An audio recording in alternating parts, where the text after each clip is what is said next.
அண்ணே வண்டி செக் பண்ணிட்டேன், எல்லாமே நல்லா தான் இருக்கு. பேட்டரி தான் கொஞ்சம் வீக்காக இருக்கு. மாற்றினீங்கன்னா ஒரு 2000 வரும். சரிப்பா, இதை பார்த்து மாற்றி விடு போ. சரி ஓகேண்ணே.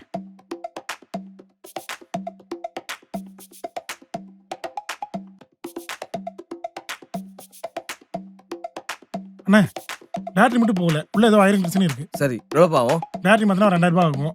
வயரிங் அது இதுனா 1500, 4000 ஆகும்ண்ணே. என்னடே மெக்கானிக் ஷெட் வந்தாலும் இதான பிரச்சனை. ஒரு பிரச்சனை வந்தால் 100 பிரச்சனை சொல்கிறீங்கடா. அந்த வண்டி நல்லாவே இருந்தாலும் ஒர்க் ஆகலன்னு சொல்கிறீங்க. ஐயோ அண்ணே அப்படிலாம் இல்லைண்ணே, உங்கள் முன்னாடி தான் செக் பண்ணேன். பேட்டரி ஒர்க் ஆகலை, ஸ்பேர் பேட்டரி எடுத்து போட்டு பார்த்தேன். போட்டு பார்த்ததுக்கு அப்புறம் தான் தெரியுது வயரிங் ஒர்க் ஆகலை, கரண்ட்டே வரலண்ணே. நல்லா காசு அடிக்க தானே இப்படி தான் சொல்கிறேன். மெக்கானிக் ஷெட்டுக்கும் ஹாஸ்பிட்டலுக்கு போகணும், சம்பாதிக்க தானே பார்க்குறீங்க. அண்ணே அப்படிலாம் சம்பாதிக்க நினைக்கல. இதுக்கு முன்னாடி எத்தனையோ பேர் வந்திருக்காங்க, எல்லாரும் நல்லா தான் வேலை பார்த்து கொடுத்துருக்கேன். அப்படி தானே உங்களுக்கு நான் வேலை பார்க்குறேன். அப்போ தான் நாளைக்கு நீங்கள் என்ன நம்பி கிடைக்க வருவீங்க. அதை தான் சொல்கிறேன், நாளைக்கு உன் கடைக்கு வர்றதை இப்படிலாம் பண்ணுறேன். உன் கடையில் வேலை பார்க்கறதுக்கு எனக்கு விருப்பம் இல்லை. என் ஃப்ரெண்டு கடை வச்சுருக்கேன், அங்கே போய் நான் பார்த்துக்கிறேன். போ வண்டியை கொடு, நான் கிளம்புறேன்.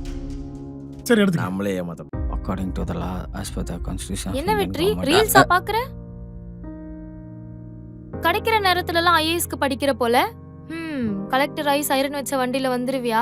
ஏமா தமிழ், கொஞ்ச நேரம் அமைதியா இருக்கியா? நல்லா இன்ட்ரெஸ்டிங்கா படிக்கும் போது இப்படிதான் வந்து டிஸ்டர்ப் பண்ணுவியா? ஓ, நான் டிஸ்டர்ப் பண்றதுனால தான் உன் படிப்பு கெட்டு போச்சா? கொஞ்சம் அமைதியா இரு தமிழ். அதை கொடு. வெற்றி, உனக்கு ஐஏஎஸ்னா அவ்வளவு பிடிக்குமா?